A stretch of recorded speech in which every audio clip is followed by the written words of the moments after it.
Hello, my name is Macy. I'm 42 years old and have been married twice. My second marriage has been wonderful, but my first was a disaster. My first husband's name is Bobby, and we were high school sweethearts. I was a cheerleader and he was a jock. We had a lot of fun together, and he made me happy back then. He was my first boyfriend, so I did everything for him because I thought he was the one I'd be with forever. We planned to go to the same university so we could stay together, but in my second year, when I was 19, I got pregnant. My family was upset, and I wasn't thrilled either. My mom kept telling me that life with Bobby wouldn't be easy. My family never liked him but couldn't really explain why. They just had a bad feeling about him. As a teenager, I wanted to prove them wrong and rebel, so I ignored their concerns. Both our families agreed to support us until we graduated and got good jobs, and I'm still very thankful for that. Bobby and I got married at the courthouse and had our first child. At first, Bobby was a great father, and I felt like I was proving everyone wrong. Then 2 years later, I got pregnant again. By then, I had graduated from college, but I had to quit my job to take care of the kids. Bobby worked 2 jobs to support us. Life was hard, but at that time, I felt that as long as I had Bobby with me, I could handle anything. But a couple of months after our second child was born, Bobby started acting very differently. I tried to talk to him about it, but he wouldn't listen. One day, I took the kids out for a walk and came back to an empty apartment. All of Bobby's things were gone. I panicked, and seeing me panic made the kids cry. I tried calling him several times, but it went straight to voicemail. I remember rushing to my mother's house with the kids crying while I tried not to break down. When my mother opened the door, she looked worried and let us in. "What happened?" she asked. "I think Bobby left me," I said. "What? What do you mean?" "I took the kids for a walk, and when we got back, all his stuff was gone. I can't reach him." "Oh no, do you know why he might have left?" "I don't know. He'd been acting very differently for a while. But he wouldn't talk to me, and then today, he just left." "Okay, calm down. We'll wait a while, and if he doesn't come back, we'll file for divorce. I'll help you out." But I loved him. How could he do this to his children? "I know. I wish I could find him for you and ask him all these questions, but we have to move on. Not because he'll heal you, but because you have 2 kids to raise." My mom was right. I spent the next few months painfully getting over him while raising 2 kids who looked a lot like him. I cried myself to sleep many nights, but eventually, months turned into years, and I slowly got over the pain. My kids obviously asked questions about their father, and when they were old enough, I told them the truth. They were devastated but surprisingly understanding. As a family, we learned to live past the pain. My mom was a huge help and made raising 2 kids much easier than it would have been alone. 13 years after Bobby left, I met my current husband, Fred, at a bar during one of my friend's birthday parties. My mom was watching the kids, so I thought it was a good time to relax and have some fun with my friends. Most of the night, I stayed with my friends, chatting and laughing. Towards the end of the night, Fred approached me. My friends had been encouraging me to meet someone for years, but I was too traumatized by Bobby to try. So when Fred came up to me, my friends stepped back to watch as I talked to him. He started by asking if he could buy me a drink. I wasn't going to turn down a free drink, so I said yes. We waited until we got our drinks to start talking. "So what brings you here?" he asked. "Ah, it's my friend's birthday, and I'm just here to celebrate with her," I replied. "That's nice.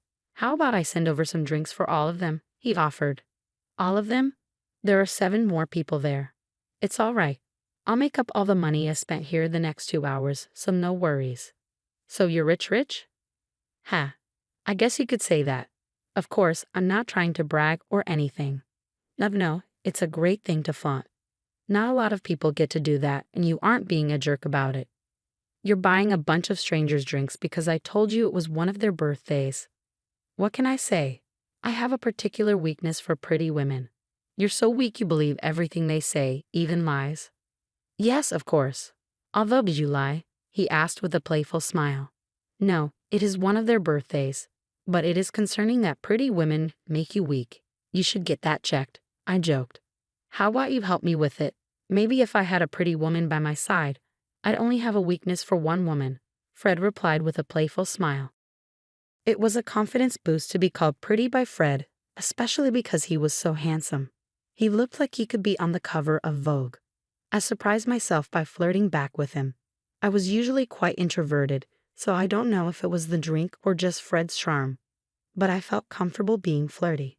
Eventually, my friends came to get me, thanking Fred for the drinks. Before I left, Fred and I exchanged numbers.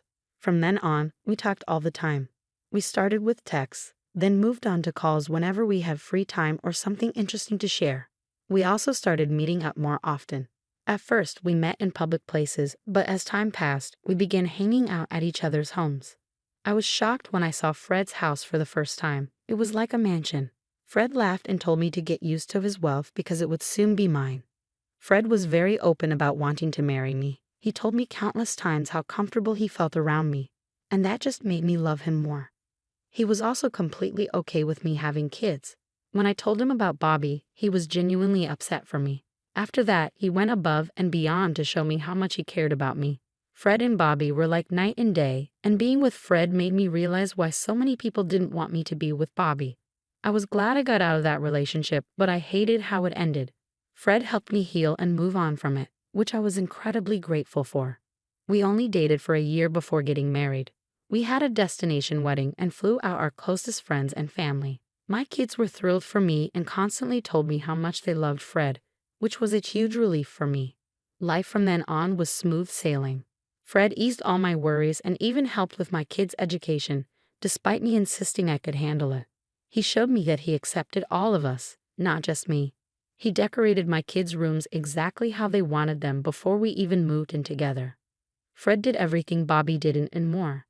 It was a true turning point for my family, and that's how we grew into what we are today.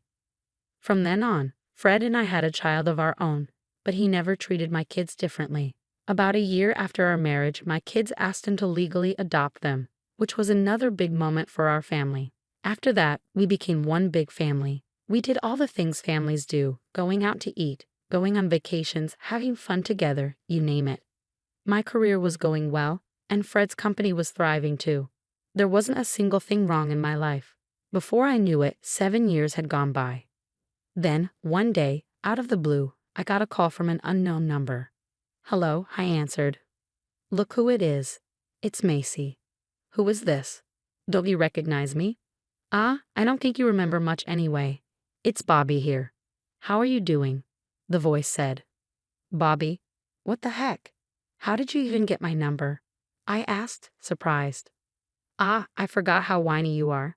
I just happened to come across your number and thought I'd give you a call to see how you've been," Bobby replied. "How has life been treating you since?" he asked.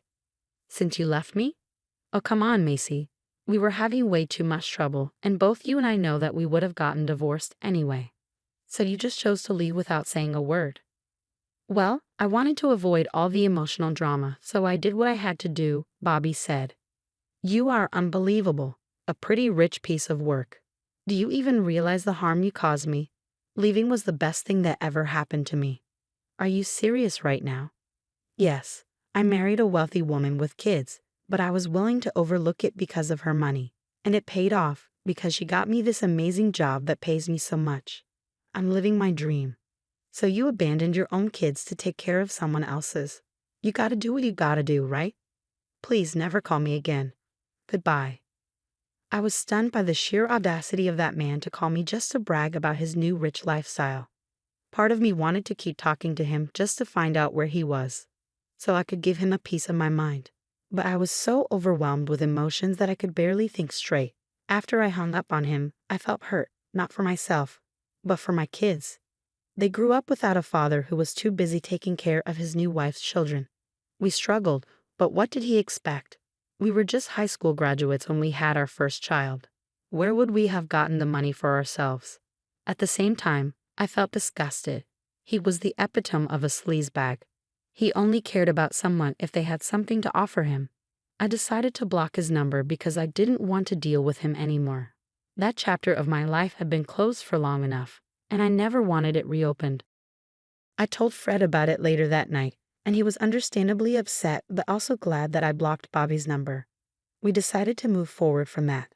About a week later, I received another call from an unknown number, and once again, it was Bobby. I was getting frustrated by his constant calls. He called to brag about his luxurious lifestyle, his new expensive car, and how well his kids were doing at school. I didn't bother being polite this time. I just hung up on him. But that didn't stop him. He kept calling every week after that, telling me about his extravagant purchases. I blocked him with every new number he used, but he kept finding ways to reach me. Eventually, I stopped answering his calls altogether because he was becoming a nuisance. It seemed like he enjoyed bothering me. One day, when I was stressed at work, Bobby called me again. "Oh, hey, Macy," he said. "Can't you just leave me alone?" I snapped. "Oh, come on. I'm just trying to make up for lost time," he replied casually. "Well, you're 20 years too late. The kids don't care about you, and neither do I. Leave me alone," I said firmly. "You know you love it, Macy," he replied. "I really don't. I don't want to hear anything about you or your new good life." "Why? Are you jealous? Are you jealous I'm living the life that you'll never be able to live?" he taunted. "I can assure you I'm not." "Well, here's something that will definitely make you jealous. I just got a promotion. I don't give a crap. You know you're jealous. I mean, I just got a promotion at Digitum, one of the finest media companies." "I'm going to hang up," I said, ending the call. I was furious and annoyed after the call, but something Bobby said kept nagging at me. I was too angry to think about it at the moment, so I pushed it aside. When I got back home, I couldn't shake the feeling, and then it hit me. Bobby mentioned working for Digitum, one of the top media companies in our city, and it struck a chord because Fred is the CEO and founder of that company, my husband. I couldn't believe how perfectly the universe had aligned. This meant I finally had a way to teach Bobby a lesson, not just for bothering me, but also for abandoning his children. I waited eagerly for Fred to come home, bubbling with excitement to tell him about my day. "Did something happen? Why do you seem so hyper?" Fred asked when he saw me. "Nothing happened per se, but I did find out something big," I said, unable to contain myself. "Oh, what is it?" he asked, intrigued. Bobby called again. "That sick guy. If I could get my hands on him." Fred started, his anger evident. "That's the thing, he might be closer than we thought," I interrupted. "Huh? What do you mean?" "Well, today he called me to brag about his big promotion at work, and guess where he works?" I said, a grin spreading across my face. "You mean to tell me that he works at my company?" Fred exclaimed, disbelief evident in his voice. "Yeah." At first, I couldn't help but think his company name sounded really familiar, and then it hit me. I explained. "Did you really not remember the company I created?" Fred teased. "Listen, I was way too angry to remember my own name. Cut me some slack," I joked back. I'm kidding. Anyways, do you want me to fire him?" Fred asked. "Absolutely. But before you do, I was wondering if there was any way to humiliate him," I said. "Definitely. Bold of you to think that I wasn't going to fire him in the worst way possible for him," Fred chuckled. With that, we began planning our revenge. We decided to wait a few more weeks before executing our plan to fire him.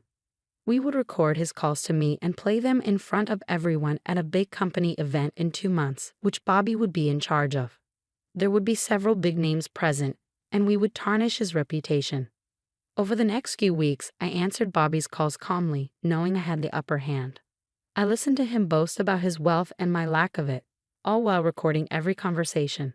These recordings would come back to haunt him, and I couldn't wait. At the end of the 2 months, the event arrived. Normally, I avoided big crowds, but this time, I wanted to see Bobby's downfall while I sat on the throne. Fred bought me a stunning, expensive dress for the occasion. I stayed in the car until Fred called me, not wanting Bobby to see me and run. I entered when Fred introduced me during his speech. As I walked on stage, Bobby's face dropped. I smirked as I passed him, watching him sweat. Fred praised me and spoke about our wonderful years together, raising my kids. With every word of praise, Bobby seemed to sweat more. I beamed with pride as the crowd applauded me. Then Fred's speech took a surprising turn. He spoke about how I had been harassed by my ex-husband recently, detailing how he had abandoned me and our kids to start a new family with someone wealthy. But fate had a twist in store because my ex-husband worked for Fred's company. The crowd murmured in shock, speculating about who my ex could be. Fred quieted them down, promising to reveal the identity. He pointed at Bobby, declaring him to be my ex-husband. The crowd buzzed with disbelief. Bobby looked like he might faint, realizing there was no way out. Fred wasn't finished, he had proof. He played the recordings of Bobby's calls to me, exposing his behavior. Bobby froze as the truth unfolded. Fred announced that due to Bobby's actions, he was fired. The crowd cheered as Fred and I left the stage.